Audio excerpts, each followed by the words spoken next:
الرحیم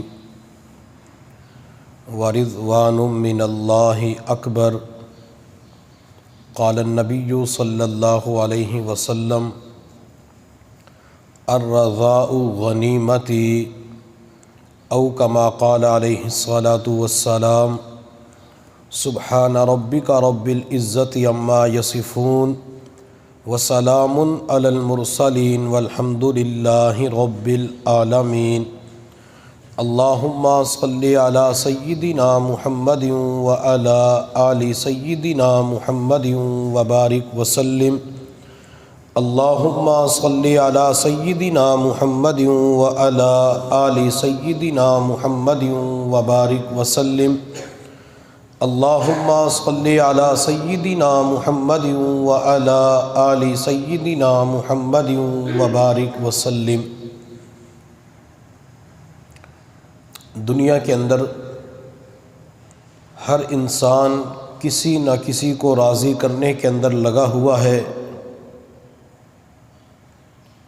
اولاد کی یہ تمنا ہوتی ہے کہ ماں باپ مجھ سے خوش ہو جائیں، بیوی کو یہ فکر ہوتی ہے کہ خاوند مجھ سے راضی ہو جائے، بہن کو یہ فکر ہوتی ہے کہ بڑا بھائی مجھ سے راضی ہو جائے،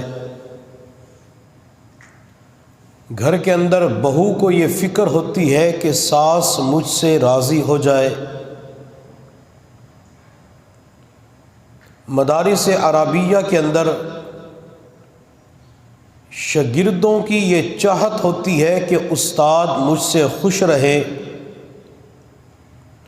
دفتر کے اندر ملازم کی یہ چاہت ہوتی ہے کہ میرا مالک مجھ سے راضی رہے۔ ہر انسان کسی نہ کسی کو راضی کرنے کے اندر لگا ہوا ہے، لیکن دنیا کے اندر کچھ ایسے خوش نصیب اور سعادت مند لوگ بھی ہیں جن کو ہر وقت، ہر لحظہ، ہر گھڑی، ہر آن یہ فکر ہوتی ہے کہ اللہ تعالی مجھ سے راضی ہو جائے، اور جس سے اللہ راضی ہو جاتے ہیں، جس کو اللہ اپنی رضا عطا فرما دیتے ہیں، اس کے وارے نیارے ہو جاتے ہیں، اور جسے اس دنیا ہی کے اندر اللہ کی رضا مل جاتی ہے اسے پوری کائنات مل جاتی ہے، اور جسے پوری کائنات کی تمام تر دولت نعمت مل جائے لیکن اللہ کی رضا نہ ملے تو اس بندے کو اس کائنات کے اندر کچھ بھی نہیں ملا۔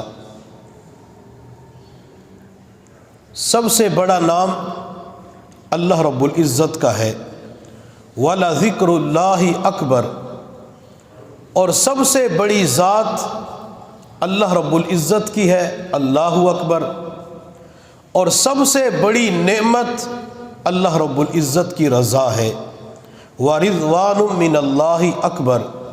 اس لیے ہمیں چاہیے کہ ہم اللہ تعالیٰ سے بار بار یہ دعا کیا کریں کہ اللہ اپنی رضا عطا فرما، اللہ مجھے اپنی رضا سے کبھی بھی محروم نہ فرما، اللہ تو مجھ سے کبھی بھی ناراض نہ ہونا، اللہ اگر تو مجھ سے ناراض ہو گیا اللہ میں کس کے دروازے پہ جاؤں گا، اللہ اگر تو مجھ سے ناراض ہو گیا اللہ کون ہے تیرے سوا مجھے روٹی دینے والا، اللہ اگر تو ناراض ہو گیا اللہ کون ہے تیرے سوا مجھے پانی پلانے والا، اللہ اگر تو ناراض ہو گیا تو میرے ننگے بدن کو کون ہے کپڑوں کے ساتھ چھپانے والا، اللہ اگر تو ناراض ہو گیا تو پھر کون ہے میرے ساتھ میٹھے بول بولنے والا، اللہ اگر تو مجھ سے ناراض ہو گیا اللہ سردی سے بچنے کے لیے کون ہے جو مجھے مکان کی چھت عطا کر سکے، اللہ اگر تو مجھ سے ناراض ہو گیا کون ہے مجھے اپنے قریب کرنے والا، اللہ اگر تو مجھ سے ناراض ہو گیا کون ہے مجھے خوشیوں کے اندر بلانے والا؟ اللہ اگر تو مجھ سے ناراض ہو گیا میری اولاد بھی مجھ سے دور ہو جائے گی۔ اللہ اگر تو مجھ سے ناراض ہو گیا تو بیوی بھی دور چلی جائے گی، اعزہ اقربا بھی دور چلے جائیں گے۔ اللہ تو مجھ سے کبھی بھی ناراض نہ ہونا۔ جب بندہ اللہ سے بار بار دعا کرتا ہے تو اللہ تعالیٰ اسی دنیا ہی کے اندر بندے کو اپنی رضا عطا فرما دیتے ہیں۔ اور جنت کے اندر جو سب سے بڑی نعمت ہے وہ اللہ رب العزت کا دیدار ہے۔ جب جنتیوں کی میرا اللہ دعوت فرمائے گا، جنتی کھانا کھائیں گے تو اللہ تعالیٰ جنت کی حوروں سے فرمائیں گے کہ انہیں میری تعریف، میری بزرگی، میری حمد سنا دو۔ وہ حوریں مل کر اللہ کی حمد بیان کریں گی۔ پھر اللہ تعالیٰ حضرت داؤد علیہ السلام سے فرمائیں گے داؤد آ جا اور ممبر کے اوپر بیٹھ کر انہیں میری تعریف سناؤ۔ داؤد علیہ السلام اللہ کی تعریف بیان کریں گے۔ جنتی داؤد علیہ السلام کی میٹھی آواز سنیں گے، سریلی آواز سنیں گے، وہ آواز جس آواز کو سن کر اڑتے پرندے زمین پہ آ جاتے تھے، وہ آواز جس کو سن کر دریا کا پانی بھی رک جایا کرتا تھا۔ جنتی جب میٹھی اور سریلی آواز سنیں گے تو کہیں گے اللہ اتنی پیاری آواز، تو میرا اللہ فرمائے گا کیا اس سے اچھی آواز سنا دوں؟ جی اللہ سنا دیجئے۔ تو میرا اللہ اپنے محبوب صلی اللہ علیہ وسلم سے فرمائیں گے محبوب آ جا اور ان لوگوں کو میری تعریف سنا دو۔ پھر نبی علیہ السلام اللہ کا کلام پڑھ کے جنتیوں کو سنائیں گے۔ جنتی نبی علیہ السلام کا دیدار کریں گے اور آپ کی پیاری میٹھی آواز کو بھی سنیں گے۔ حضرات صحابہ کرام جب پیغمبر کے چہرے انور کو دیکھتے تھے تو آپ کے اوپر فدا ہو جاتے تھے۔ جنتی جب پہلی مرتبہ نبی علیہ السلام کا دیدار کریں گے تو وجد میں آ جائیں گے اور عرض کریں گے اللہ اتنی میٹھی آواز، اللہ اتنی سریلی آواز، تو میرا اللہ فرمائے گا کیا اس سے بہتر آواز سنا دوں؟ اللہ اس سے بہتر آواز بھی ہو سکتی ہے۔ تو میرا اللہ فرمائے گا آج تمہیں تمہارا رب خود قرآن سنائے گا۔ پھر اللہ قرآن کی چند سورتوں کی تلاوت فرمائیں گے، اللہ نور کے سارے پردوں کو ہٹا دے گا۔ جنتی اللہ کا کلام اللہ سے سنیں گے اور اللہ کا دیدار بھی کریں گے، اللہ کی زیارت کریں گے۔ جب جنتی اللہ رب العزت کا دیدار کریں گے تو عرض کریں گے اللہ تو کتنا خوبصورت ہے، اللہ تو کتنا پیارا ہے، اللہ ہمیں اجازت دے کہ آج تجھے سجدہ کر سکیں۔ تو اللہ فرمائے گا میرے بندو جنت انعام کی جگہ ہے اور دنیا کام کی جگہ ہے۔ تم نے دنیا کے اندر نمازوں کے ذرائع سے مجھے راضی کر لیا، میں نے اس رضا کی وجہ سے تمہیں جنت عطا فرما دی۔ میرے بندو جو مانگو گے تمہیں عطا کروں گا۔ تو جنتی کہیں گے اللہ تو نے ہمیں محلات بھی دے دیے، اللہ جنت کی نعمتیں بھی عطا کر دی، حوریں بھی عطا کر دی، اللہ تمام تر نعمتیں مل چکی ہے، اللہ تیرا دیدار بھی نصیب ہو چکا ہے۔ اللہ فرمائیں گے کچھ اور مانگو میں تمہیں عطا کروں گا۔ جنتی پھر کہیں گے اللہ ہر نعمت تو مل چکی ہے۔ تو میرا اللہ اس وقت فرمائے گا جاؤ میرے بندو میں آج تم سب سے راضی ہو چکا ہوں۔ اللہ اس وقت بھی اعلان فرمائیں گے کہ میں آج بھی تم سے راضی ہو گیا۔ تو سب سے بڑی نعمت اللہ رب العزت کی رضا ہے۔ میرے پیر و مرشد حضرت مولانا پیر ذوالفقار احمد نقشبندی دامت برکاتہم العالیہ فرماتے ہیں کہ اگر مجھے پتہ چل جائے کہ اللہ تعالیٰ مجھ سے راضی ہے تو میں ابھی مرنے کے لیے تیار ہوں۔ اگر مجھے پتہ چل جائے کہ اللہ نے اپنی رضا مجھے دے دی اور اللہ نے یہ فرما دیا کہ میں اپنے بندے ذوالفقار سے راضی ہو چکا ہوں، تو پھر دنیا کے اندر نہ کسی سے ملنے کی خواہش ہے، دنیا کے اندر نہ کسی سے بات چیت کرنے کی تمنا ہے، نہ میٹھی اور مرغن غذائیں کھانے کی چاہت ہے۔ بس اس وقت پھر یہ فکر ہوگی کہ اللہ اپنے پاس بلا لے، اور جن کو اللہ اپنی رضا دے دیتا ہے، جن سے اللہ راضی ہو جاتا ہے، تو اللہ تعالیٰ ان کی موت بھی اچھی بنا دیتے ہیں۔ جن سے اللہ راضی ہو جاتا ہے اللہ آخری وقت میں ان کی زبان سے کلمہ جاری فرما دیتے ہیں۔ جن سے اللہ راضی ہو جاتا ہے اللہ ان کا خاتمہ ایمان پہ فرما دیتی ہے۔ جن سے اللہ راضی ہو جاتا ہے اللہ تعالیٰ قابل رشک موت ان لوگوں کو عطا فرما دیتے ہیں۔ اس لیے ہم اللہ سے ایک دعا یہ بھی کیا کریں، اللہ ہمیں اچھی موت عطا فرما دینا۔ میرے حضرت فرماتے ہیں کہ ہم اس دنیا کے اندر اچھی موت مرنے کے لیے آئے ہیں۔ اچھی موت کسے کہا جاتا ہے کہ مرتے وقت زبان پہ کلمہ جاری ہو جائے، نماز پڑھتے ہوئے بندہ دنیا سے چلا جائے، تلاوت قرآن کرتے ہوئے بندہ دنیا سے چلا جائے، بندہ اللہ کا ذکر کرتے ہوئے دنیا سے چلا جائے، بندہ طواف احرام کی حالت میں اللہ کے پاس چلا جائے، آخری وقت کے اندر بندے کی زبان سے کلمہ جاری ہو جائے تو اسے اچھی موت کہا جاتا ہے۔ چند دن پہلے ہمارے کچھ جاننے والے ہیں تو ان کی والدہ کا انتقال ہوا، ہم ان کے پاس تعزیت کے لیے گئے تو ان کا بیٹا بتانے لگا کہ حضرت ہماری والدہ کا جس دن انتقال ہوا تو وہ اس رات تہجد کی نماز کے لیے اٹھی، تہجد کی نماز پڑھی، تہجد کے نفل ادا کرنے کے بعد نماز فجر سے قبل قرآن پاک کھولا، سورہ ملک کی تلاوت کر رہی تھی۔ سورہ ملک کی تلاوت کرتے کرتے اس کی روح پرواز کر جاتی ہے۔ تلاوت قرآن کے دوران اللہ انہیں اپنے پاس بلا لیتے ہیں۔ اللہ نے پہلے تہجد کی توفیق عطا فرمائی، اللہ نے فجر کی نماز سے پہلے اپنے کلام کی تلاوت کی توفیق عطا فرمائی، اللہ نے اسی دوران انہیں اپنے پاس بلا لیا۔ یہ قابل رشک موت ہوتی ہے، یہ اچھی موت ہوتی ہے۔ اللہ تعالیٰ ایسی موت ہمارے مردوں، جوانوں اور خواتین بلکہ ہم سب کو یہ موت نصیب فرمائے۔ تو اللہ سے اللہ کی رضا مانگا کریں۔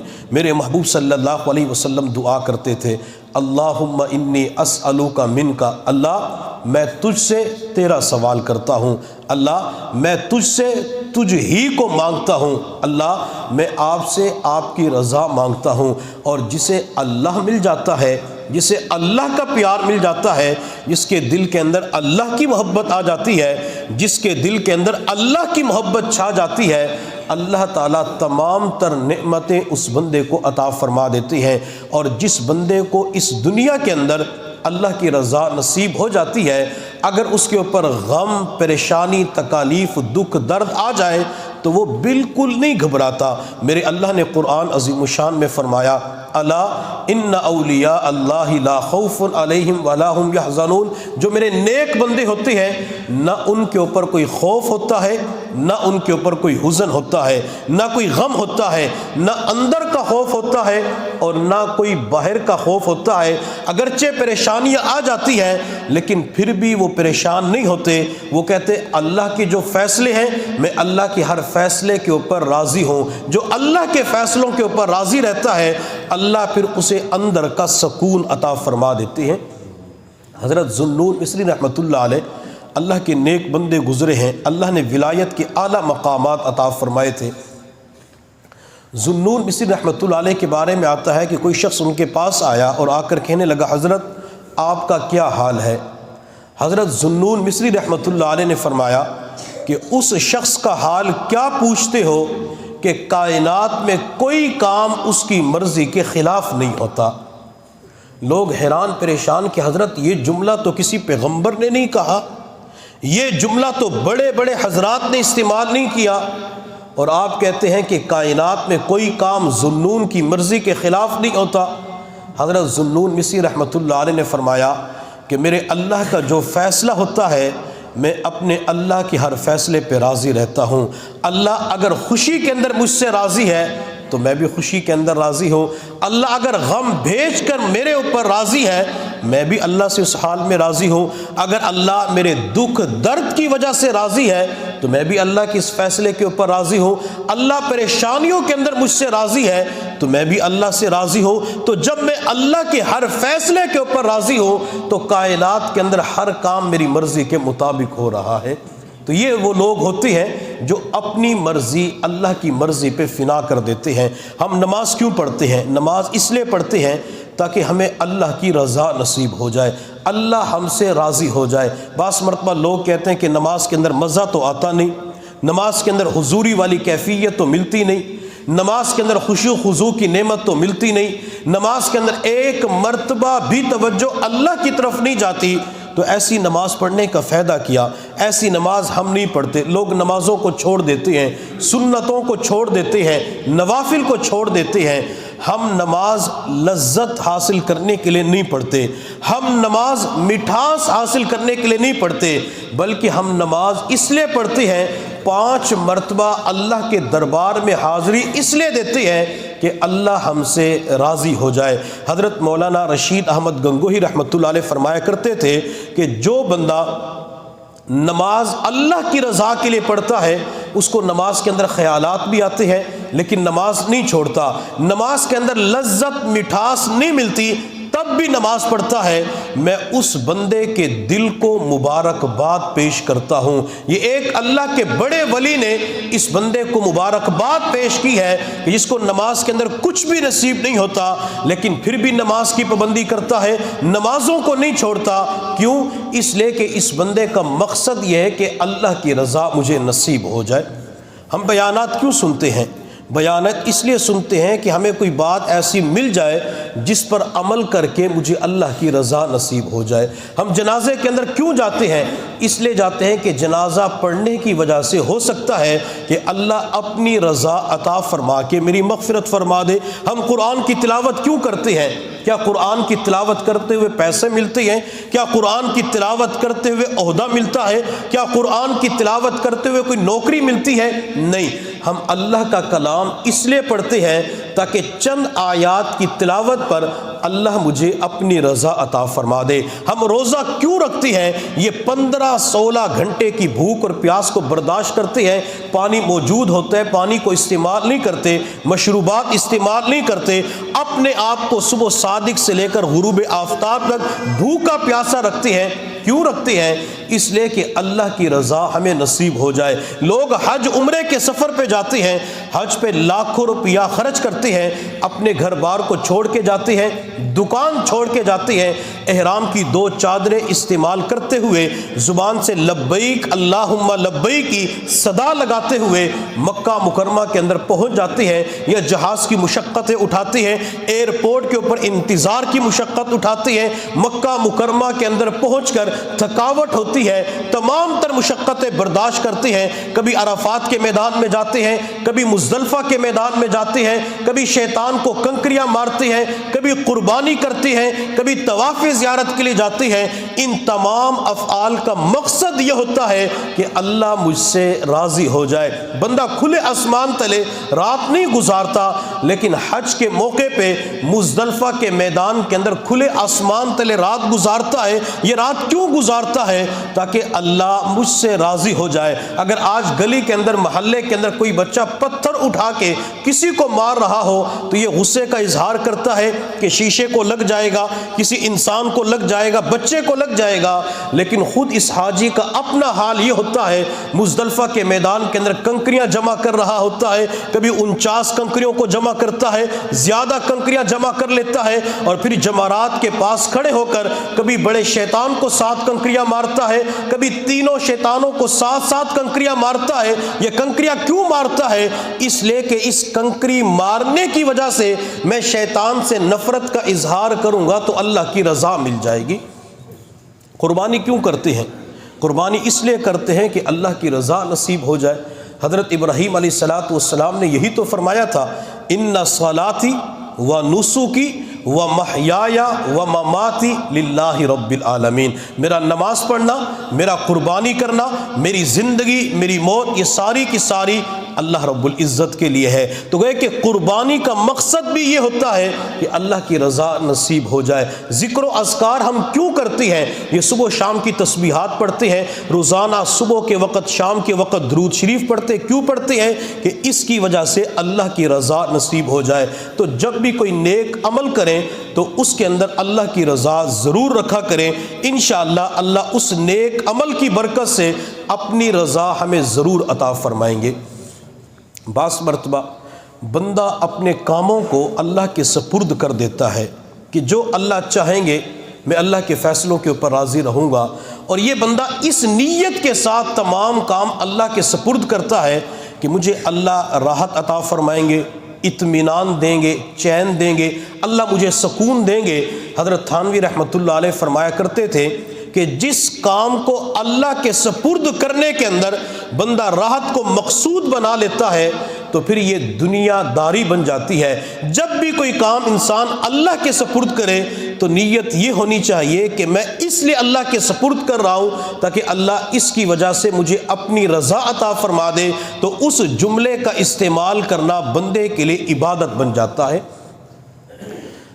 سیدنا امیر معاویہ رضی اللہ تعالی عنہ نے ام المؤمنین والمؤمنات سیدہ عائشہ صدیقہ رضی اللہ تعالی عنہا کو خط لکھا کہ امی جان مجھے نصیحت فرمائیں۔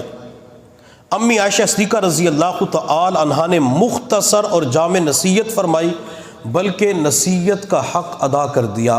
ایک وقت تھا جب چھوٹے اپنے بڑوں کے پاس جا کر نصیحت کے طلبگار ہوا کرتے تھے، جب اولاد اپنے والدین کے پاس بیٹھ کر ان کی نصیحتوں کو حاصل کیا کرتی تھی۔ ایک وقت تھا جب والدین اپنی اولاد کو خود نصیحت کیا کرتے تھے۔ ایک وقت تھا جب بڑے اپنی اولاد کو پاس بٹھا کر اپنی زندگی کے تجربات ان کے سامنے رکھا کرتے تھے، لیکن آج بڑے افسوس سے کہنا پڑتا ہے والد اپنی اولاد کو نصیحت نہیں کرتا، اور نہ ہی اولاد کے پاس اتنی فرصت ہوتی ہے کہ اپنے والد کے پاس جائے، محلے کے استاد کے پاس جائے، قاری کے پاس جائے، حضرت مجھے نصیحت فرمائے، ابو مجھے نصیحت فرمائے، بیٹی اپنی والدہ کے پاس جائے، امی مجھے نصیحت فرمائے۔ بچیوں کے پاس بھی فرصت نہیں ہوتی، بچیاں نصیحت قبول کرنے کے لیے تیار نہیں ہوتی، اس لیے والدین اپنے گھر کے اندر بچوں کو نصیحت ضرور کیا کریں۔ بعض مرتبہ والدین کہہ دیتے میں نے فلاں موقع پہ نصیحت کی تھی، میری نصیحت کو بھلا دیا، کوئی بات نہیں، بار بار نصیحت کرتے رہیں گے، ایک وقت آئے گا اللہ تعالیٰ اس نصیحت کے اوپر عمل کی توفیق عطا فرما دیں گے۔ میرے اللہ نے قرآن عظیم الشان میں فرمایا وَذَكِّرْ فَإِنَّ الذِّكْرَىٰ تَنفَعُ الْمُؤْمِنِينَ، محبوب آپ نصیحت کیجئے، نصیحت ایمان والوں کو فائدہ پہنچاتی ہے، نصیحت ایمان والوں کو نفع دیتی ہے۔ نصیحت کوئی بوڑھا کر لیتا ہے، نصیحت کوئی عالم کر لیتا ہے، والد کر لیتا ہے، بڑا بھائی کر لیتا ہے، ہر بندے کی نصیحت انسان کو فائدہ ضرور پہنچاتی ہے، تو نصیحت ضرور کیا کریں۔ امی عائشہ صدیقہ رضی اللہ تعالی عنہا نے امیر معاویہ رضی اللہ تعالی عنہ کو نصیحت فرمائی، بیٹا اگر تم اللہ رب العزت کو راضی کرتے ہوئے مخلوق کو ناراض کر بیٹھے تو اللہ ایک وقت ایسا بھی لائے گا کہ مخلوق آپ سے راضی ہو جائے گی۔ بیٹا اگر آپ نے مخلوق کو راضی کرتے ہوئے اللہ کو ناراض کر دیا تو مخلوق آپ سے کبھی بھی راضی نہیں ہو سکتی۔ اگر آج کے دور میں دیکھا جائے ہمارا معاملہ بالکل یہی بن چکا ہے، ہماری ہر وقت فکر یہ ہوتی ہے کہ دنیا مجھ سے راضی ہو جائے، میری برادری مجھ سے راضی ہو جائے، ہمیں ہر وقت یہ فکر ہوتی ہے کہ میرا خاندان مجھ سے راضی ہو جائے، میرے محلے والے میرے پڑوسی مجھ سے راضی ہو جائے۔ اور لوگ ایک جملہ استعمال کرتے ہیں اگر میں نے یہ کام نہ کیا تو لوگ کیا کہیں گے۔ شادی بیاہ کا موقع آتا ہے، خاندان والے گھر والے اکٹھے ہوتے ہیں تو کہتے ہیں یہ کام کر لو، اگر یہ نہ کیا تو لوگ کیا کہیں گے۔ شادی بیاہ کے موقع پہ ناچنا گانا کر لیتے ہیں، تیسری مخلوق کو بلا لیتے ہیں، ناچنے گانے والی لڑکیوں کو بلا لیتے ہیں، کوئی پوچھتا ہے کیوں، کہتے ہیں اگر یہ نہ کیا تو لوگ کیا کہیں گے۔ اگر ہم نے شادی کے موقع پہ آتش بازی نہ کی تو لوگ کیا کہیں گے۔ اگر ہم نے ڈھول والے کو نہ بلایا تو لوگ کیا کہیں گے۔ اگر ہم نے شادی بیاہ کے موقع پہ اتنی ڈشوں کا انتظام نہ کیا تو لوگ کیا کہیں گے۔ اگر ہم نے گھر کے اندر نیچے دسترخوان بچھا کے لوگوں کو ولیمہ کھلایا تو لوگ کیا کہیں گے۔ اگر ہم نے میرج ہال کے اندر ولیمے کا انتظام نہ کیا، دعوت کا انتظام نہ کیا تو لوگ کیا کہیں گے۔ غمی کا موقع آتا ہے تو غمی کے موقع کے اوپر اللہ اور اس کے رسول کی رضا کو نہیں دیکھتے، کہتے اگر یہ کام نہ کیا تو لوگ کیا کہیں گے۔ لوگوں نے کیا کہنا ہے جب کسی بندے کے پاس فون پہنچتا ہے کہ آپ کا دوست دنیا سے جا چکا ہے، فلاں رشتہ دار کا انتقال ہو چکا ہے تو ان کی زبانوں سے صرف یہی جملہ نکلتا ہے، اللہ کی مرضی، انا للہ و انا الیہ راجعون۔ لوگوں نے کیا کہنا؟ لوگ تو مرنے کے بعد نام کو بھی تبدیل کر دیتے ہیں، کہتے ہیں جنازہ کب ہوگا، میت کو کب اٹھاؤ گے، میت کو غسل کب دینا ہے، میت کو کفن کب پہنانا ہے، میت کا چہرہ کب دکھلاؤ گے۔ دنیا تو مرنے کے بعد نام بھی تبدیل کر دیتی ہے، بلکہ جس دنیا کو راضی کرنے کے لیے انسان اپنے اللہ کو ناراض کر بیٹھتا ہے، یہ دنیا مرنے کے بعد تو سلے ہوئے کپڑے بھی اتار دیتی ہے، کبھی قینچیوں کے ذریعے قمیض کاٹ رہی ہوتی ہے، کبھی بنیان کو کاٹ رہی ہوتی ہے، کبھی اس جسم کے اوپر پانی ڈال رہی ہوتی ہے، اور پھر جو کپڑے پہنائے جاتے ہیں وہ کپڑے سلے ہوئے بھی نہیں ہوتے۔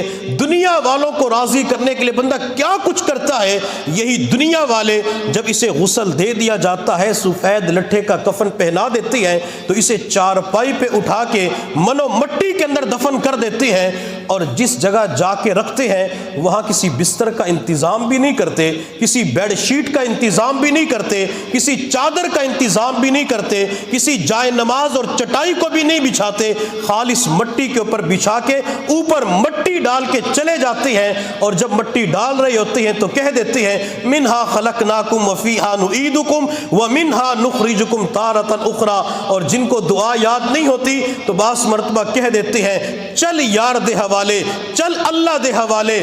دنیا والے تو مٹی کے اندر چھپا کے چلے جاتے ہیں، جو دنیا والوں کو راضی کرتا ہے دنیا والوں نے آخر کے اندر مٹی ہی کے اندر دبانا ہوتا ہے، اور جو اللہ کو راضی کر کے جاتا ہے اللہ تعالیٰ مرنے کے بعد بھی انعام دیتا ہے۔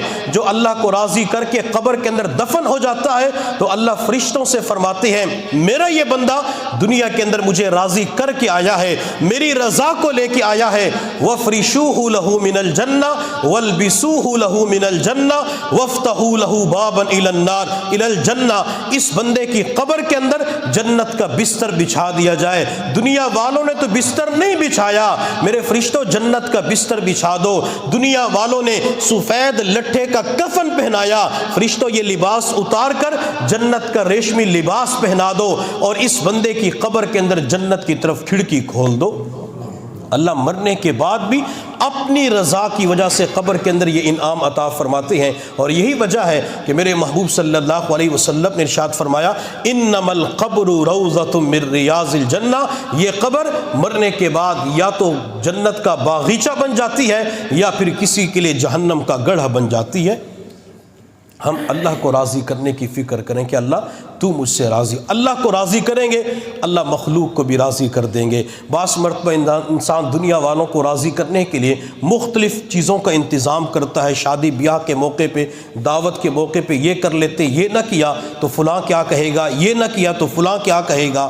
دنیا والے آتے ہیں 8-10 ڈشوں کا انتظام ہوتا ہے، کھانے کے بعد کہتے ہیں یار مزہ نہیں آیا، مرچیں زیادہ تھی، مسالہ زیادہ تھا، گھی زیادہ ڈالا ہوا تھا، مرچیں تیز ہو چکی تھی، یہ صحیح نہیں بنا، یوں بنانا چاہیے تھا۔ دنیا والے کبھی بھی راضی نہیں ہو سکتے، اور جب بندہ ایک لقمہ کھا کر، ایک روٹی بازار کی ہے یا گھر کی ہے، بندہ ایک نوالا کھاتے ہوئے اللہ کا شکر ادا کرتا ہے الحمدللہ، اللہ فرماتے میرے بندے تیرے اس جملے کی وجہ سے میں تجھ سے راضی ہو چکا ہوں۔ اللہ تو چھوٹی چھوٹی نیکیوں کے اوپر اپنے بندوں سے راضی ہو جاتے ہیں، اللہ چھوٹی چھوٹی نیکیوں کو قبول کر کے بندے کو اپنی رضا عطا فرما دیتے ہیں۔ سیدنا عبداللہ بن عباس رضی اللہ تعالیٰ عنہ فرماتے ہیں کہ اللہ رب العزت نے لوح محفوظ کے اوپر سب سے پہلے یہ عبارت لکھوائی لا الہ الا انا محمد الرسول، میرے سوا کوئی معبود نہیں اور محمد صلی اللہ علیہ وسلم میرے رسول ہے۔ دوسری عبارت اللہ نے یہ لکھوائی جو میرے فیصلوں پہ راضی رہتا ہے، مصیبتوں کے اوپر صبر کرتا ہے اور نعمتوں کے اوپر شکر ادا کرتا ہے تو میں اس کا نام صدیقین کے اندر لکھ دیتا ہوں۔ صدیق کا مقام حاصل کرنے کے لیے ابو بکر نے کیا کچھ کیا، کتنی مشقتیں اٹھائی، اللہ نے صرف 3 باتیں ارشاد فرمائی، جو میرے فیصلوں پہ راضی رہے گا، مصیبتوں کے اوپر صبر کرے گا، نعمتوں پہ شکر ادا کرے گا، میں صدیقین کی جماعت کے اندر اس کا نام لکھ دوں گا۔ اور اللہ نے یہ بھی لکھوایا جو میرے فیصلوں کے اوپر راضی نہیں رہتا، جیسے بعض مرتبہ لوگ کہہ دیتے ہیں یہ کیوں نہیں ہوا، یوں ہونا چاہیے تھا، میرے ہی ساتھ ایسا کیوں ہوتا ہے، میری ہی اولاد کے ساتھ ایسا کیوں ہوتا ہے، اگر یہ یوں ہو جاتا تو اچھا تھا، یوں ہو گیا تو برا ہو گیا۔ اس قسم کے جتنے بھی جملے استعمال کیے جاتے ہیں، یوں نہ ہوا، یوں ہو جاتا، یہ سارے کے سارے اللہ کے اوپر اعتراض ہوتے ہیں۔ بندہ وہ ہوتا ہے جو اپنے اللہ کی ہر فیصلے کے اوپر راضی رہتا ہے۔ حضرت داموس رحمۃ اللہ علیہ بنی اسرائیل کے اندر ایک نیک بزرگ گزرے ہیں، وہ ایک مرتبہ سفر پہ تشریف لے جا رہے تھے، راستے کے قریب ایک پہاڑ نظر آیا، بالکل خشک تھا، کوئی سبزہ نہیں تھا، آبشار نہیں تھی۔ حضرت داموس رحمۃ اللہ علیہ نے اللہ کی بارگاہ میں عرض کیا، اللہ کتنا اچھا ہوتا کہ اس پہاڑ کے اوپر اگر سبزہ ہوتا، کوئی آبشار ہوتی، یہ ہوتا، فلاں ہوتا، پہاڑ خوبصورت بن جاتا۔ اللہ رب العزت نے اپنے پیارے کے دل میں الہام فرمایا کہ میرے بندے، اب تو نے بندگی چھوڑ کر اپنے رب کو مشورے دینے شروع کر دیے، اب تو نے بندگی چھوڑ کر، عبادت چھوڑ کر اپنے رب کو مشورے دینے شروع کر دیے۔ ہمارا حال آج کے معاشرے میں یہی بن چکا ہے۔ کسی کا جوان بچہ دنیا سے چلا جائے تو لوگ کہتے ہیں اس کی ابھی عمر ہی کیا تھی، اس نے ابھی دیکھا ہی کیا تھا۔ اگر کسی عورت کا خاوند فوت ہو جاتا ہے، بچے چھوٹے چھوٹے ہوتے ہیں، تو عورتیں کہتی ہیں اگر یہ چند سال اور رہ جاتا تو بچے جوان ہو جاتے، مستقبل سنور جاتا۔ اب اس عورت کو تو بچوں کے بارے میں پتہ ہے، کیا اللہ کو ان بچوں کے مستقبل کے بارے میں نہیں پتہ؟ کیا اللہ کو ان بچوں کی اچھائی اور برے کے بارے میں نہیں پتہ؟ اللہ کسی بندے کے ساتھ برا نہیں کرتے، اللہ برا نہیں سوچتے۔ ماں کو اپنے بیٹے کے ساتھ محبت ہوتی ہے، ماں کبھی بیٹے کا برا سوچ نہیں سکتی، ماں کبھی بیٹے کے ساتھ برا کر نہیں سکتی۔ وہ اللہ جو 70 ماؤں سے بڑھ کے پیار کرنے والا ہے، وہ اللہ جو 70 ماؤں سے بڑھ کے محبت کرنے والا ہے، کیا اپنے بندوں کے ساتھ برا کر سکتا ہے؟ ہرگز اللہ تعالیٰ اپنے بندوں کے ساتھ برا نہیں کرتے۔ ہمیں چاہیے ہم ہر وقت اللہ کے فیصلوں پہ راضی رہا کریں۔ تو اللہ نے فرمایا کہ جو میرے فیصلوں کے اوپر راضی نہیں رہتا، مصیبتوں کے اوپر صبر نہیں کرتا، نعمتوں کے اوپر شکر ادا نہیں کرتا، تو اس بندے کو چاہیے کہ دنیا کے اندر پھر کسی اور کو اپنا رب بنا لے۔ اللہ نے اپنے بندوں سے شکوہ کیا ہے کہ جو میرے فیصلوں پہ راضی نہیں رہتا تو اسے چاہیے کسی اور کو خدا بنا لے، وہ کسی اور در کو پکڑ لے، اسے یہ در اچھا نہیں لگتا، اس رب کے فیصلے اچھے نہیں لگتے تو کسی اور کے پاس چلا جائے۔ ہم تھوڑی دیر کے لیے تصور کریں، کیا ہمارے سوا اللہ کے سوا کوئی اور خدا ہے؟ کیا ہمارے سامنے اللہ کے سوا کوئی اور در ہے؟ ہمارے سامنے تو ایک ہی در ہے، ایک ہی دروازہ ہے، ایک ہی اللہ ہے۔ یہ اللہ جو بھی فیصلہ فرمائے گا، ہم اپنے اللہ کے فیصلوں کے اوپر راضی رہیں گے تو اللہ ہمارا نام صدیقین کے اندر لکھ دے گا۔ حدیث قدسی ہے، اللہ رب العزت فرماتے ہیں، میرے بندے ایک تیری چاہت ہے اور ایک میری چاہت ہے، ہوگا وہی جو میں چاہوں گا۔ میرے بندے اگر تو اپنی چاہت کو میری چاہت کے اوپر قربان کر دے، جو تو چاہتا ہے وہ بھی دے دوں گا، جو میں رب چاہتا ہوں وہ بھی دے دوں گا، اور اگر تو نے اپنی چاہت، اپنی مرضی کو میری چاہت کے اوپر قربان نہ کیا تو پھر میں تجھے دنیا کے اندر تھکا کے رکھ دوں گا۔ جو بندہ اپنی مرضی اللہ کی مرضی پہ فنا نہیں کرتا، جو اپنی چاہت اللہ کی چاہت پہ قربان نہیں کرتا، اللہ پھر اسے دنیا کے اندر تھکا کے رکھ دیتے ہیں۔ وہ تھک جاتا ہے لیکن منزل مقصود پہ پہنچ نہیں سکتا۔ اس کا جو مطلوب ہوتا ہے وہ مطلوب اس بندے کو پوری زندگی مل نہیں سکتا۔ بنی اسرائیل نے ایک مرتبہ موسیٰ علیہ السلام کی خدمت میں عرض کہ اللہ کے نبی، ہمیں کیسے پتہ چلے کہ اللہ تعالی ہم سے راضی ہے؟ موسیٰ علیہ السلام نے فرمایا کہ اللہ سے پوچھ کے بتاؤں گا۔ حضرت موسیٰ علیہ السلام کوہ طور پہ تشریف لے گئے، عرض کہ اللہ بنی اسرائیل والے پوچھتے ہیں ہمیں کیسے پتہ چلے کہ آپ ہم سے راضی ہیں؟ میرے اللہ نے فرمایا موسیٰ بنی اسرائیل والوں سے کہہ دیجئے اگر یہ اپنے دل کے اندر مجھ سے راضی ہیں تو میں رب بھی ان سے راضی ہوں، اگر یہ اپنے دل کے اندر مجھ سے ناراض ہیں تو میں رب بھی ان سے ناراض ہوں۔ اللہ نے بالکل آسان حل بتا دیا۔ اگر ہم ہر حال میں اللہ کے فیصلوں پہ راضی رہیں گے تو یہ اس بات کی علامت ہے کہ اللہ بھی ہم سے راضی ہو چکا ہے۔ پھر کسی کہنے والے نے کیا خوب کہا، نہ تو ہجر ہے اچھا نہ وصال اچھا ہے، نہ تو ہجر ہے اچھا نہ وصال اچھا ہے، اللہ جس حال میں رکھے وہی حال اچھا ہے، اللہ خوشی کی حالت میں رکھے بندہ تب بھی راضی رہے، اللہ غم پریشانی صدمہ بھیج دے بندہ تب بھی راضی رہے۔ بندہ بندہ ہے اور رب رب ہے، وہ اللہ جو بھی فیصلہ فرمائے گا ہم ہر حال میں اللہ کے فیصلے کے اوپر راضی رہیں، پھر انشاءاللہ اللہ تعالی ہمارے حالات کو سنوار دیں گے۔ میرے محبوب صلی اللہ علیہ وسلم جب مکہ مکرمہ سے طائف کی طرف تشریف لے گئے، آپ نے طائف والوں کو دین کی دعوت دی تو ان لوگوں نے نبی علیہ السلام کو پتھر مار کے لہولہان کر دیا۔ آپ کا پورا جسم زخمی ہو چکا تھا، پورا بدن لہولہان ہو چکا تھا، نبی علیہ السلام کے نعلین مبارک خون سے بھر چکے تھے۔ آپ علیہ السلام اپنے زخمی بدن کو لے کر عتبہ کے باغ میں پناہ لینے پہ مجبور ہو گئے۔ اللہ رب العزت نے فرشتے کو بھیجا، جاؤ میرے محبوب سے کہہ دیں اگر وہ چاہیں میں طائف والوں کو دو پہاڑوں کے درمیان کچل ڈالوں۔ فرشتے نے آ کے پیغام پہنچایا، نبی علیہ السلام نے انتقامی جذبات کا اظہار نہیں فرمایا، آپ علیہ السلام نے طائف والوں کو بد دعا نہیں دی، بلکہ آپ علیہ السلام نے دعا کے لیے ہاتھ اٹھائے اور دعا مانگی، اللہم اہد قومی فانہم لا یعلمون، اللہ میری قوم کو ہدایت دے دے، اللہ میری قوم جانتی نہیں ہے۔ نبی علیہ السلام کو جن لوگوں نے پتھر مارے تو آپ نے ان لوگوں کے بارے میں کہا، اللہ یہ تو میرے اپنے لوگ ہیں، اللہ یہ تو میرے لوگ ہیں۔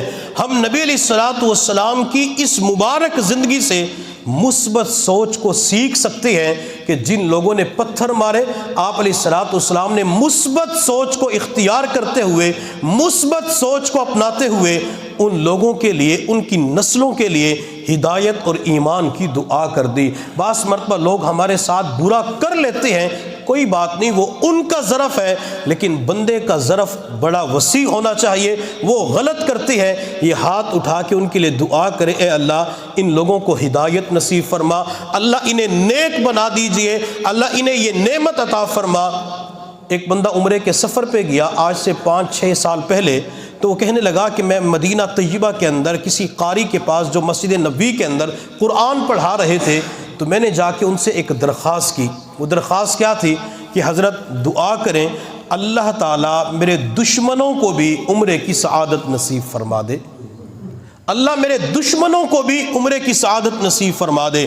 آج اپنوں کے لیے دعا کرنے والے تو بہت ہوتے ہیں، اللہ میری امی کو عمرہ کروا دے، میرے فلاں کو حج کروا دے، فلاں کو یہ نعمت دے دے، لیکن جس کے ساتھ نہیں بنتی، جس کے ساتھ دشمنی ہوتی ہے، اس کے لیے تو بد دعا کر رہی ہوتی ہے۔ لیکن اس بندے کا کتنا بڑا ظرف تھا کہ نبی علیہ السلام کے مبارک روزے کے قریب بیٹھ کر مسجد نبوی کے اندر پڑھانے والے سے دعا کی درخواست کرتے ہیں کہ حضرت دعا کرے اللہ میرے دشمنوں کو بھی مکہ اور مدینہ دکھا دے، اللہ انہیں بھی عمرے کی سعادت نصیب فرما دے۔ اس لیے ہمیں چاہیے کہ ہم بھی مثبت سوچ کو ہر میدان کے اندر، ہر شعبے کے اندر، ہر قدم کے اوپر اپنانے والے بن جائیں۔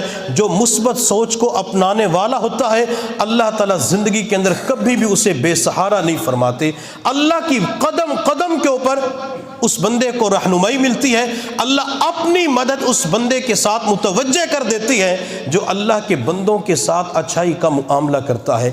نبی علیہ السلام نے طائف والوں کے لیے دعا کی، آپ علیہ السلام نے پھر عاجزی اختیار فرمائی۔ اس موقع پہ نبی علیہ السلام نے چند جملے استعمال کیے، اللہم انت ربی، اللہ تو میرا رب ہے، وانا عبدک، اللہ میں تیرا بندہ ہوں، وابن عبدک، اللہ تیرے بندے کا بیٹا ہوں، وابن امتک، اللہ تیری بندی کا بیٹا ہوں، ناصیتی بیدک، اللہ میری پیشانی تیرے قبضے قدرت میں ہے، اللہ آپ میرے بارے میں جو فیصلہ فرمائیں گے اللہ وہ انصاف کے اوپر مبنی ہوگا، اللہ آپ مجھے غیروں کے حوالے کرتے ہیں، اللہ آپ مجھے دشمنوں کے حوالے کرتے ہیں جو میرے ساتھ ترش روئی کا معاملہ کرتے ہیں، اللہ مجھے پتھر مارتے ہیں، اللہ اگر تو مجھ سے راضی ہو چکا ہے تو مجھے پوری دنیا کی ناراضگی کی کوئی پرواہ نہیں، اللہ اگر تو مجھ سے ناراض ہو چکا ہے اللہ تجھے اس وقت تک منانا ضروری ہے جب تک اللہ تو راضی نہ ہو جائے۔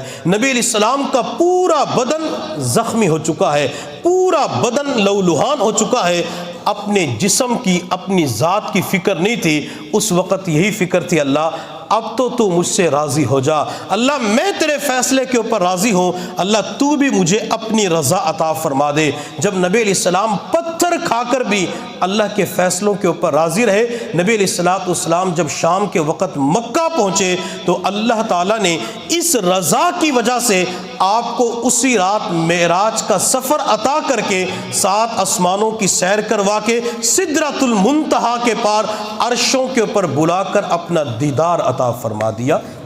جو اللہ کے فیصلوں پہ راضی رہتے اللہ اسے یوں بلندیاں عطا فرماتے ہیں۔ نبی علیہ السلام اللہ کے فیصلوں پہ راضی رہے، اللہ نے معراج کا سفر عطا فرما دیا۔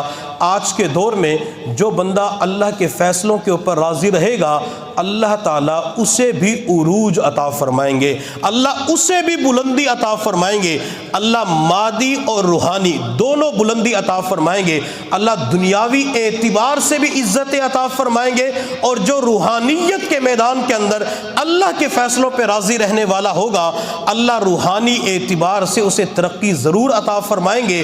بلکہ بعض مرتبہ بندہ اللہ کے فیصلوں کے اوپر راضی ہوتا ہے، اللہ کو یہ فیصلہ اتنا پسند آتا ہے کہ اللہ اس عمل کی وجہ سے اس بندے کو اولیاء اللہ کی صف میں شامل فرما لیتے ہیں۔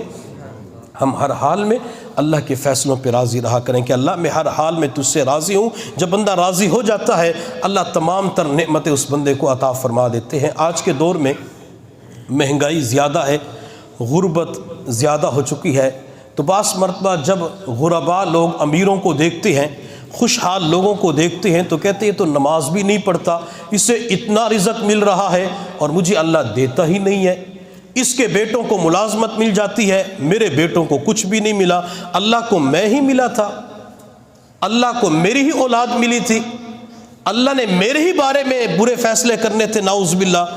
اس قسم کے جملے لوگوں کی زبانوں پہ آ جاتے ہیں، کہتے ہیں ہمارے ساتھ اچھا نہیں ہو رہا۔ میرے پاس چند ہفتے پہلے کسی خاتون کا فون آیا، تو اس نے سلام کیا، میں نے سلام کا جواب دینے کے بعد کہا کہ آپ خیریت سے ہیں؟ تو اس نے کہا میرے گھر کے اندر خیریت کہاں سے آ سکتی ہے؟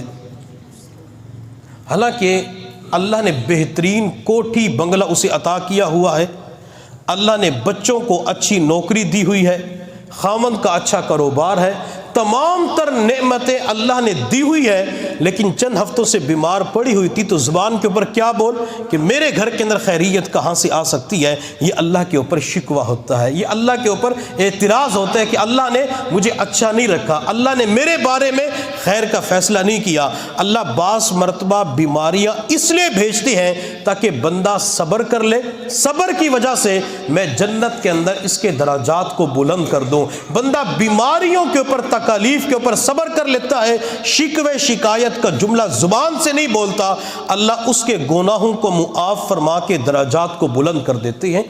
امام ابن تیمیہ رحمۃ اللہ علیہ نے لکھا ہے، جس بندے کو اللہ نے آخرت کے اندر جہنم کے اندر بھیجنا ہے، اللہ دنیا ہی کے اندر اس بندے کے دل کی کیفیت یہ بنا دیتے ہیں کہ اسے ہر وقت اللہ کے فیصلوں کے اوپر اعتراض ہوتا ہے، ہر وقت وہ اللہ پہ اعتراض کر رہا ہوتا ہے کہ اللہ یہ کیوں نہیں ہوا، تو یہ کیوں ہو گیا، یوں ہونا چاہیے تھا۔ تو اس کا مطلب یہ ہے کہ اللہ نے دنیا ہی کے اندر اس کا مزاج جہنمی لوگوں والا بنا دیا ہے، اور جس بندے کو اللہ نے آخرت کے اندر جنت کی طرف بھیجنا ہے، اللہ دنیا کے اندر اس کے دل کی کیفیت یہ بنا دیتے ہیں، وہ ہر حال میں اللہ کے فیصلوں پہ راضی رہتا ہے کہ اللہ میں اس حال میں بھی راضی، اللہ میں اس حال میں بھی راضی۔ جو اللہ کے فیصلوں کے اوپر راضی رہے گا تو اس کا مطلب یہ ہے کہ اس کا مزاج جنتی بن چکا ہے، اور جس کا دنیا کے اندر جنتی مزاج ہوگا اللہ اسے جہنم کے اندر نہیں بھیجیں گے، بلکہ اللہ تعالیٰ اس مزاج کو اپنانے کی وجہ سے جنت اسے قیامت کے دن عطا فرما دیں گے۔ اس لیے ہمیں چاہیے، حالات آ جاتے ہیں، پریشانیاں، دکھ، درد، تکالیف آ جاتی ہے، غم آ جاتے ہیں، ہم ہر حال میں اللہ کے فیصلوں کے اوپر راضی رہا کریں۔ میں اکثر دوست احباب سے کہا کرتا ہوں، جو کرتا ہے اللہ کرتا ہے، اور اللہ اچھا کرتا ہے، جو کرتا ہے اللہ کرتا ہے، اور اللہ اچھا کرتا ہے۔ اللہ کسی بندے کے ساتھ برا نہیں کر سکتے۔ ایک بادشاہ کو شکار کرنے کا بڑا شوق تھا، تو اس کو کسی نے بتلایا کہ فلاں علاقے کے اندر ایک بندہ ہے جو شکار کرنے کے اندر ماہر ہے۔ بادشاہ نے اس کے ساتھ دوستی لگائی اور اسے اپنا قریب کر لیا، مقرب بنا لیا۔ یہ بندہ ہر وقت بادشاہ کے سامنے ایک جملہ کہا کرتا تھا، جو کرتا ہے اللہ کرتا ہے اور اللہ اچھا کرتا ہے۔ ایک مرتبہ بادشاہ اور یہ شکار کرنے کے لیے گئے تو بادشاہ تیر شکار کی طرف پھینکنے لگا، اس کی انگلی پہ لگا، انگلی کٹ گئی، خون بہنا شروع ہو گیا۔ تو اس دوست نے دیکھ کر بادشاہ کو کہا جو کرتا ہے اللہ کرتا ہے اور اللہ اچھا کرتے۔ بادشاہ کو غصہ آیا کہ انگلی کٹنے کے اندر اچھائی اور خیر کیا ہو سکتی ہے۔ بادشاہ نے غصے میں آ کر اپنے دوست کو جیل کے اندر ڈلوایا اور سپاہیوں سے کہا کہ روزانہ اس کو 10 جوتے بھی مارنے ہیں۔ اس بندے کو جیل میں ڈال دیا۔ بادشاہ واپس محل کے اندر آیا، وقت گزرتا گیا، انگلی ٹھیک ہو گئی۔ تو ایک دن بادشاہ کو پھر شکار کرنے کا شوق ہوا، اپنے سپاہیوں کو بلائے کہ فلاں وقت میں جانا ہے۔ کسی وزیر نے کہا کہ اس دوست کو بلا لیتے، شکار کرنے کے اندر ماہر ہے، وہ جاتے تو شکار زیادہ مل جاتے ہیں۔ بادشاہ نے کہا کہ وہ میرے ساتھ رہنے کے قابل نہیں ہے، جیل کے قابل ہے۔ بادشاہ اکیلا سپاہیوں کو لے کر جنگل کے اندر چلا گیا۔ ایک ہرن نظر آیا، شکار کرتے ہوئے بادشاہ اپنے سپاہیوں سے دور ہوا اور کافی دور تک وہ چلا گیا۔ جب آگے پہنچا تو وہاں پہ کچھ لوگ رہتے تھے، انہوں نے بادشاہ کو پکڑ لیا۔ بادشاہ الگ تھا، اس کے سر کے اوپر سونے کا تاج تھا، قیمتی لباس پہنا ہوا تھا، قیمتی گھوڑا تھا۔ تو ان لوگوں نے بادشاہ کو پکڑ کر اپنے سردار کے حوالے کر دیا۔ تو سردار نے کہا کہ چند دنوں کے بعد ہم اپنے بتوں کے نام کے اوپر، دیوتا کے اوپر خون چڑھاتے ہیں، اس مرتبہ آپ کا خون چڑھایا جائے گا، آپ کو ذبح کریں گے۔ تو بادشاہ نے کہا کہ میں بادشاہ ہوں فلاں علاقے کا، جتنا پیسہ چاہیے، سونا چاہیے، میں دینے کے لیے تیار ہوں۔ تو سردار نے کہا بادشاہ اپنے علاقے کا ہوگا، یہاں کا سردار تو میں ہوں، آپ کو میری ماننی پڑے گی، اس مرتبہ آپ کا خون چڑھائیں گے، ہمارے قبیلے کا بندہ بچ جائے گا۔ بادشاہ نے منت سماجت کی لیکن سردار تیار نہ ہوا۔ جب متعین دن آیا، بادشاہ کو لے کر ذبح کی طرف جا رہے تھے تو کسی بوڑھے کی نظر اس بادشاہ پہ پڑی، انگلی کٹی ہوئی تھی۔ تو بوڑھا بادشاہ کو دیکھ کر اپنے سردار سے کہنے لگا کہ ہم اس کا خون تو نہیں چڑھا سکتے، قربانی بھی نہیں کر سکتے کیونکہ اس کی انگلی کٹی ہوئی ہے، اور ہمارا ایک اصول ہے کہ تندرست بندے کا خون چڑھاتے ہیں۔ سردار نے انگلی کٹنے کی وجہ سے بادشاہ کو چھوڑ دیا۔ بادشاہ واپس محل کے اندر آیا تو لوگوں سے کہنے لگا جو کرتا ہے اللہ کرتا ہے اور اللہ اچھا کرتا ہے۔ تو لوگوں نے کہا بادشاہ سلامت، آپ نے اسی جملے کی وجہ سے اپنے دوست کو جیل کے اندر ڈلوا دے، روزانہ جوتے بھی اس کو مارے جاتے ہیں۔ بادشاہ نے کہا کہ مجھ سے غلطی ہو گئی، اسے باہر نکالو۔ اسے باہر لایا گیا، بادشاہ کی طرف دیکھا تو بادشاہ کی طرف دیکھ کے پھر کہا جو کرتا ہے اللہ کرتا ہے اور اللہ اچھا کرتا ہے۔ بادشاہ نے پوری کارگزاری سنائی کہ میرے ساتھ یوں ہوا۔ تو اس بندے نے کہا بادشاہ سلامت، میں جیل کے اندر تھا تو اللہ نے میرے ساتھ اچھا ہی کیا ہے۔ تو بادشاہ کہنے لگا او خدا کے بندے، جیل کے اندر بھی اچھائی ہوتی ہے، لوگ تو جیل کے اندر رہنے والے کو بدنام کر دیتے ہیں، اور تو کہتے میں جیل کے اندر تھا تو اللہ نے اچھا کیا۔ تو کہنے لگا بادشاہ سلامت، اگر میں جیل میں نہ ہوتا، آپ کے ساتھ ہوتا اور آپ کے ساتھ شکار پہ جاتا، لوگ ہمیں پکڑ لیتے تو میرا خون چڑھا دیتے اور آپ کو وہ چھوڑ دیتے۔ تو میرے ساتھ جو ہوا اچھا ہوا، آپ کے ساتھ جو ہوا اچھا ہوا۔ تو جو کرتا ہے اللہ کرتا اور اللہ اچھا کرتا، اللہ کسی بندے کے ساتھ برا نہیں کرتے۔ ایک بندے نے بیرون ملک جانا تھا اور وہاں پہ کسی کمپنی نے آرڈر دینا تھا، اور آرڈر جو تھا وہ اربوں روپے کا تھا۔ اس بندے نے معلوم کیا کہ مجھے فلاں ملک کی ٹکٹ مل سکتی ہے، تو جواب ملا کہ آپ کو ٹکٹ نہیں مل سکتی۔ یہ ایئرپورٹ پہ چلا گیا اور ان کی منت سماجت کی کہ مجھے ٹکٹ چاہیے، اگر میں نہ گیا تو میرا اربوں روپے کا نقصان ہو جائے گا۔ تو ایئرپورٹ والوں نے کہا کہ ہم تو آپ کو ٹکٹ نہیں دے سکتے، ٹکٹیں ساری بک ہو چکی ہیں، تقسیم ہو چکی ہے۔ اس بندے نے منت سماجت کی خدا کے لیے مجھے ٹکٹ دیں، یہ کریں وہ کریں، میں دگنی قیمت دینے کے لیے تیار ہوں۔ انہوں نے کہا جب ٹکٹ ہے نہیں آپ کو نہیں دے سکتے۔ ہاں یہ ہے کہ بعض مرتبہ کچھ سواری نہیں آتی، جو سواری نہیں آئے گی تو اس کی جگہ آپ کو بٹھا دیں گے۔ یہ بندہ انتظار گاہ کے اندر بیٹھ گیا، اللہ کی شان کہ اس دن ساری سواریاں آئی۔ تو اس کو کہا کہ آپ کو ٹکٹ نہیں دے سکتے۔ وہ جہاز سواریوں کو لے کے چلا گیا۔ یہ بندہ پریشانی کی عالم میں روتے ہوئے گھبراتے ہوئے گھر آیا کہ میرا اربوں روپے کا نقصان ہو گیا۔ پریشانی کے عالم میں نہ کھانا اچھا لگ رہا تھا، نہ پانی اچھا لگا، نہ کسی سے بات کرنے کو دل کر رہا تھا، پریشان تھا کہ اربوں روپے کا نقصان ہو گیا، میری زندگی برباد ہو گئی۔ اس نے کئی گھنٹے کے بعد گھر کے اندر جو ٹی وی تھا اسے آن کیا تو ٹی وی کے اوپر خبر چل رہی تھی کہ پاکستان سے فلاں شہر سے جو جہاز فلاں ملک کی طرف جا رہا تھا، اس ملک کے اندر لینڈ کرتے ہوئے وہ جہاز کریش ہو گیا، وہ جہاز ختم ہو گیا، ساری سواریاں مر گئی۔ تو اس نے اچھلنا کودنا شروع کر دیا، الحمدللہ میں بچ گیا، میرے ساتھ اچھا ہو گیا۔ جب اس بندے کو ٹکٹ نہیں ملی تو اس وقت یہ پریشان تھا، میرا اربوں روپے کا نقصان ہو گیا۔ اور جب اسے پتہ چلا کہ وہ جہاز گرا، ساری سواریاں مر گئی، اب اللہ کا شکر ادا کرے کہ اللہ تیرا شکر ہے کہ میں اس جہاز کے اندر نہیں تھا۔ اب جب اس کو مطلوبہ چیز نہیں ملی تو اس وقت پریشان تھا، اور جب یہ بچ گیا تو اللہ کا شکر ادا کر رہا ہے، صدقہ بھی کر رہا ہے، نفل بھی پڑھ رہا ہے۔ تو ہم بعض مرتبہ کسی چیز کو دیکھتے نقصان نظر آتا ہے، ہم پریشان ہو جاتے ہیں، دل چھوٹا کر لیتے ہیں، شکوہ شکایت کرنا شروع کر دیتے ہیں۔ ہمیں چاہیے کہ اس نقصان کو دیکھ کر اللہ کے اوپر شکوہ شکایت نہ کیا کریں، بلکہ بعض مرتبہ اللہ اسی نقصان کے اندر ہمارے لیے فائدہ رکھ دیتے ہیں، اللہ خیر رکھ دیتے ہیں، اللہ نفع کی چیز رکھ دیتے ہیں۔ جو اللہ کے ہر فیصلے کے اوپر راضی رہے گا، اللہ تعالیٰ اس بندے کو کبھی بھی پریشان نہیں فرمائیں گے۔ اللہ رب العزت کی بارگاہ میں دعا ہے اللہ تعالیٰ ہم سب کو اپنی رضا عطا فرمائے۔ وآخر دعوانا ان الحمد للہ رب العالمین۔